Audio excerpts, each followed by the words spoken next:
This video is sponsored by AG1.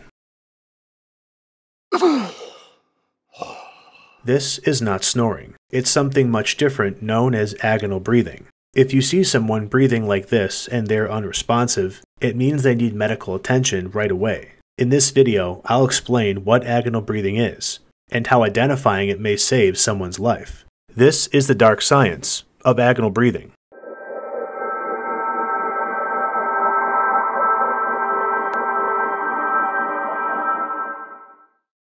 The brain is one of the most oxygen-demanding organs in the body. It's no larger than the size of two fists, but consumes 20% of the oxygen you inhale.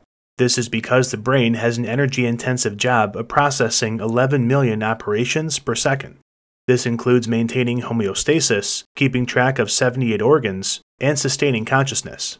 In addition to oxygen, the brain needs vital nutrients, which can be obtained through AG1. AG1 is a foundational nutrition supplement formulated to raise your baseline health by supporting the whole body, brain, and gut. Each scoop provides important vitamins, antioxidants, probiotics, and minerals that supply vital nutrition to keep your body healthy. One scoop has a required daily intake of vitamin C, vitamin E, vitamins B1, B2, B7, B12, niacin, zinc, and folate. You would have to fill a grocery bag to match this kind of nutrition, which doesn't come cheap. With AG1, you get it with 1 scoop and 8 ounces of water.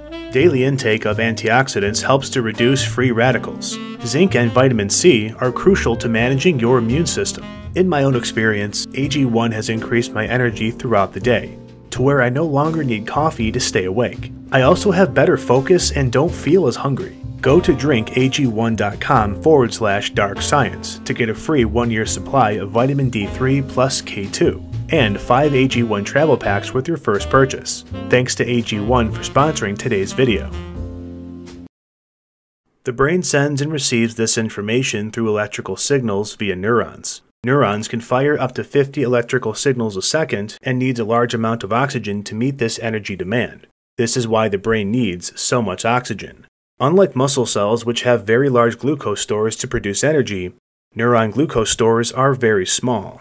If an event happens where oxygen cannot reach the brain, such as a stroke or heart attack, neurons switch to their own glucose stores to continue operating. Unfortunately, these reserves are quickly used up. Once glucose stores are gone, neurons cannot produce energy and shut down. Toxic byproducts build up in neurons, causing irreversible damage.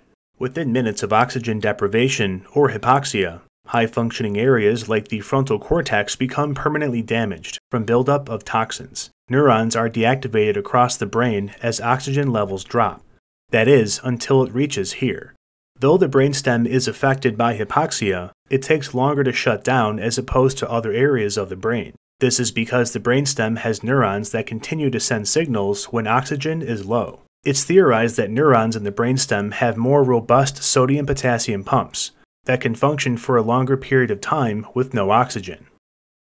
For example, in a 2014 study from PLOS ONE, researchers took neurons from the brainstem of rats and deprived them of oxygen and glucose for 10 minutes. Despite a prolonged starvation period, the neurons easily recovered, while higher brain regions did not. The brainstem surviving prolonged hypoxia is not a coincidence of nature. It's a product of evolution. The brainstem needs to continue functioning because it controls 2 very crucial functions: heartbeat and breathing. This is why people can have severe brain damage from hypoxia, but still have the neurological network to breathe and have a heartbeat. The brainstem is made up of 3 sections: the midbrain, pons, and medulla. The pons and medulla are responsible for breathing and heart rate, whereas the midbrain controls sensory processing, sleep-wake cycles, and eye movement. Eventually, oxygen deprivation affects the upper brainstem, causing the midbrain to shut down. All that's left is the pons and medulla. When this happens, the lower half of the brainstem makes a desperate attempt to get oxygen to the brain, which begins agonal breathing. When a person agonal breathes, they're unresponsive and unconscious, as most of the brain is turned off. The breathing is characterized by abnormal gasping breaths accompanied by labored vocalizations, as can be heard here.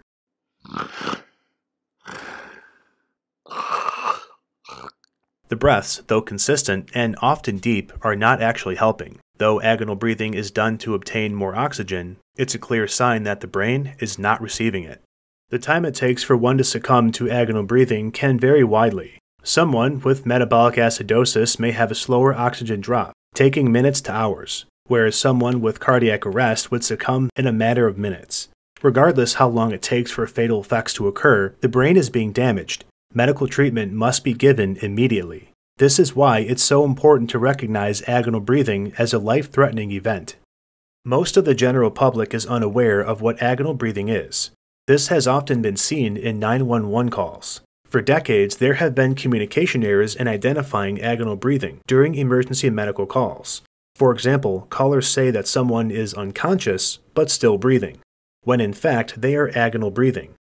The dispatcher takes this to mean that the person is breathing and therefore still has a heartbeat, so CPR is not recommended. In reality, the victim's brain is shutting down from oxygen loss and is not being properly treated. When EMTs arrive, the person has succumbed to cardiac arrest or has severe brain damage from prolonged loss of oxygen. CPR is the most effective treatment while waiting for EMTs during cardiac arrest events. Agonal breathing occurs in about 40% of cases of cardiac arrest or cessation of heartbeat. Unlike a stroke or brain trauma where oxygen cannot reach the brain due to an obstruction, in cardiac arrest, oxygen is not reaching the brain because the heart stopped beating. If CPR is performed, the brain may receive enough oxygen to delay brain damage or worse. In cases of agonal breathing caused by cardiac arrest, if dispatchers are not properly informed, life-saving measures cannot be taken. In the mid-2000s, a new protocol was used to help dispatchers better identify cases of agonal breathing, and more specifically cardiac arrest. In the new protocol, dispatchers used an algorithm that dealt with cases of someone being unconscious. The dispatcher asked if the person was still breathing, and if they had a pulse. If no pulse was found, despite the person still breathing, the dispatcher directed CPR to be performed. This prevents the miscommunication issue of unconscious but breathing.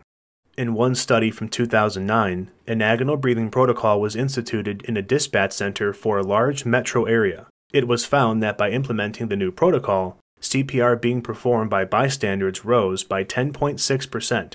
and increased overall survival rates. Not all cases of agonal breathing are from cardiac arrest or can be treated with CPR.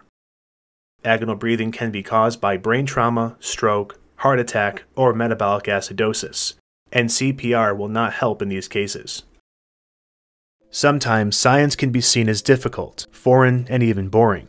Yet, there are times when science grabs our attention and draws us in, yearning for more answers. Often, what draws us in are topics that are dark, macabre, or terrifying. It's with the intention of this video that you too were drawn in and sought to have your questions answered. Thanks for watching Dark Science.